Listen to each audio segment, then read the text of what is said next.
Hey, it's Missy. I wanted to talk about intermittent fasting and exercise and why it's important to be fasted while you exercise. Now, I know we've been told over the years that it's so important to make sure you get in protein and carbohydrates. I remember specifically as an instructor, I had a instructor that would say, go have a bagel and peanut butter. For maybe marathon runners or people who are doing extreme types of training, maybe that would be an important thing after the fact as far as replenishing glycogen stores and those kinds of things. But we now know how important it is to get into a fat burning state, not only just for fat loss, but for insulin balance, blood sugar balance.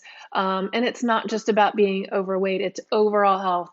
And so part of the reasons for that is because when we get into a fasted state, we use up all the blood sugar and insulin. So let's say we sleep overnight for 12, let's say 10 hours. We haven't eaten by the time we eat dinner, sleep, and then get up to exercise, whether that's to go for a walk or to train for, a triathlon. And anywhere in between, if you're moving before you take food in, you're just having water, maybe black coffee, you're basically going to deplete those glycogen stores, and then you're going to tap into the fat storage that you have on your body. And so somewhere in between there, what happens is the glycogen stores in our muscles and our liver gets used for energy because we haven't been consuming food, right? And so that gets used up, and then the body's really smart. It says, okay, where can I go get energy right now? And it knows it can tap into fat stores. And what the mechanism that happens there is that the brain says, okay, I'm out of energy here. What do I do? And so what it'll do is take fatty acids, deposit them in the liver, and convert those to ketones. So you've heard of the keto diet, I'm sure, and you've heard probably mixed things about being in ketosis. Um, Type 1 diabetics, ketoacidosis is a really not a good thing, but ketosis is a really great thing for our bodies, and it's a really great thing for our brains, because what happens is the brain ketones can pass the blood-brain barrier, and the brain can use ketones for energy, and it's a much more efficient use of fuel for our brain. And so I don't know if you've ever heard of, like, in Silicon Valley, where these guys are super uber competitive and, stay up all hours of the night coding and doing all of these crazy things.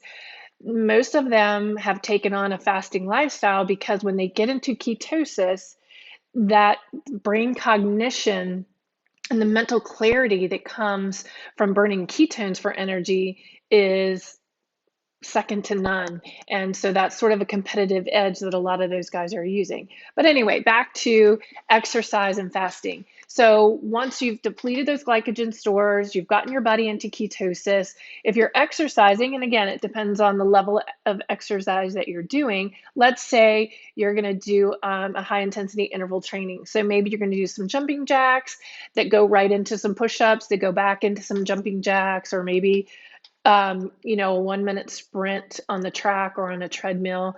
So basically, you get your heart rate up, you leave it up for a minute or two. You bring it down a little bit by doing maybe some weights or some functional movement. You get your heart rate back up. That's high intensity interval training, and that's really, really great for fat burning. So you can do 15, 20 minutes, 30-minute workout, and it's more than you need to do in a day. It can help you burn through all those glycogen stores, get you into ketosis, and then put your body into a fat burning mode. So if weight loss and fat loss is a concern, blood sugar, insulin is a concern. Again, you don't have to be obese, you don't have to be overweight for these to be health issues. If you have anyone in your family that has dealt with Alzheimer's, dementia, any kind of brain cognition type issues, it's really, really therapeutic for the brain, short term and long term. So let me know if you have questions about intermittent fasting and exercise. I'm happy to answer those.